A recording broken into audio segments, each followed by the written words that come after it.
Marco Zingaro, coach di Pallavolo Motta. Allora, questa sera una partita forse da due facce, un primo set così, ma poi la Pallavolo Motta ha fatto vedere insomma quello che sa fare. Sì, un primo set brutto dove siamo partiti belli contratti, strano perché non è da noi, in generale partiamo bene nelle partite.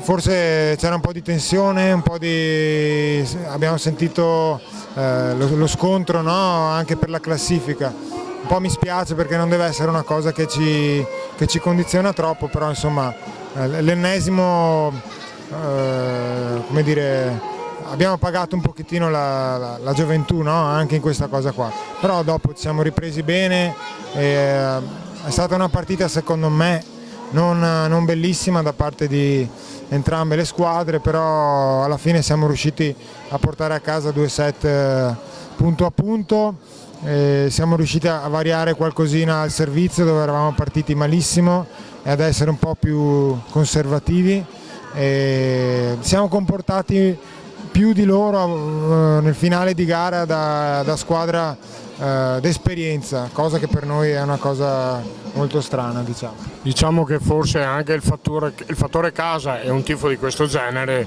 qualcosa insomma ha inciso.